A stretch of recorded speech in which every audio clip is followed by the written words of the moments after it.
Akibatnya ini akibat tak pakai alas kaki saat berada di tanah suci, kaki seorang jemaah calon haji melepuh. Sementara petugas Seksus Masjidil Haram menyiapkan posko-posko untuk pertolongan pertama bagi jamaah.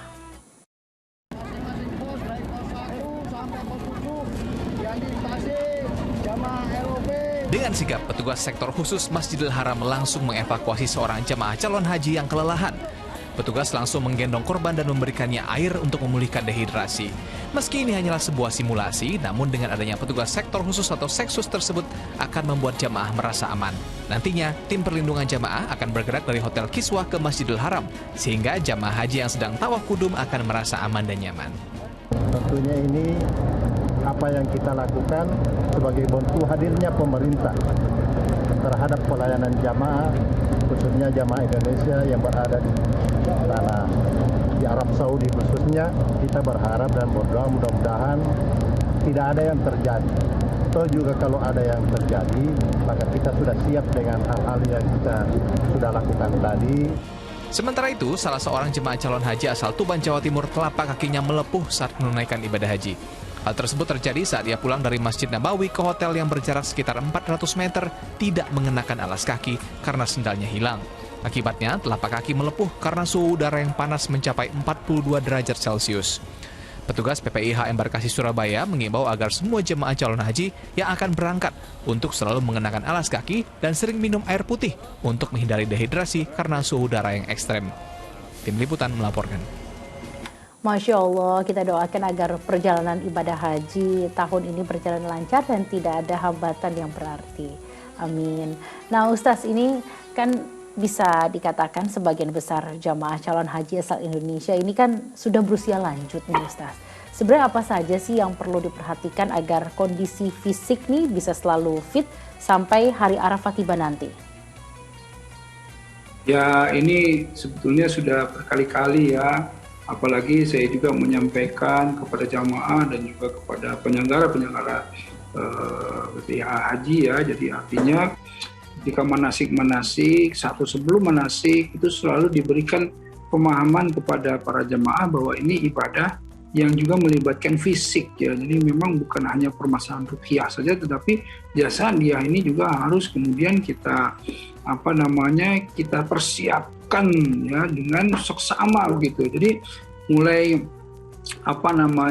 perbaiki pola makan, perbaiki pola tidur, perbaiki tambahan-tambahan suplemen vitamin-vitaminnya ya. Kemudian bagi yang ada penyakit harus kemudian dicek terus-menerus ya. Pokoknya persiapkanlah bahwa ini memang totalitas ibadah kita kepada Allah. Nah, karenanya penting sekali ya ketika kita juga memahami, jangan kemudian kita seperti tadi itu kaki kan melepuh ya. Sebetulnya ada cara dengan menggunakan kaos kaki misalnya ya.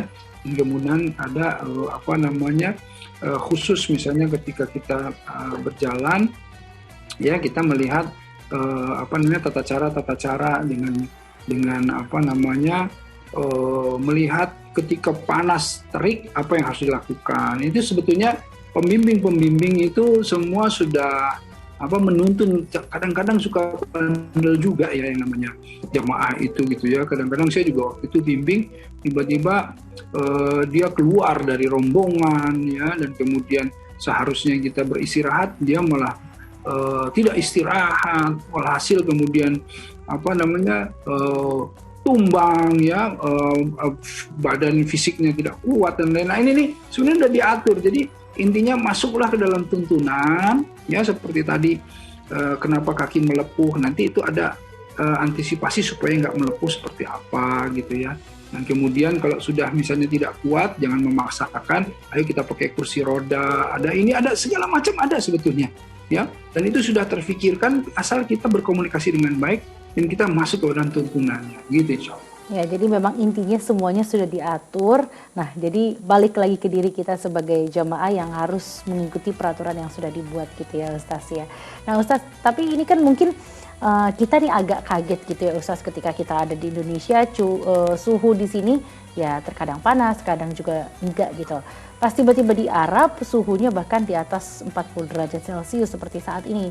Ini gimana nih Ustaz cara agar jamaah haji ini bisa menghadapi suhu atau cuaca yang saat ini lebih panas dibandingkan di Indonesia? Ini ya, jadi kalau saya triknya itu, memang kita pasti kaget gitu, tapi triknya itu, kita itu pada saat kemudian berangkat ya, datang ke Tanah Haram gitu, kita jangan langsung total keluar, jadi kita keluar itu jangan terlalu langsung langsung dengan berhadapan dengan terik matahari, jadi betul-betul kita itu adaptasi ya kan, itu sebetulnya yang jadi masalah itu di dalam dingin sekali di hotel AC gitu ya, keluar panas sekali, masuk ke Masjid Nabawi dingin gitu ya, keluar lagi panas, di dalam bis itu dingin lagi panas. Itulah yang kemudian kita kalau perlu kemudian kita lindungi gitu ya, sebelum ihram kan kita aman ya, kalau misalnya pakai tutup kepala dan lain-lain, bahkan yang awat semua pakai payung dan lain-lain, itu tidak masalah sebelum nanti kita melakukan ibadah yang kemudian ada larangan-larangan gitu. Nah, kita harus adaptasi. Jadi jangan kemudian ini nih harus ada siasah gitu, strategi gitu ya. Jangan sampai nanti memang datang kaget.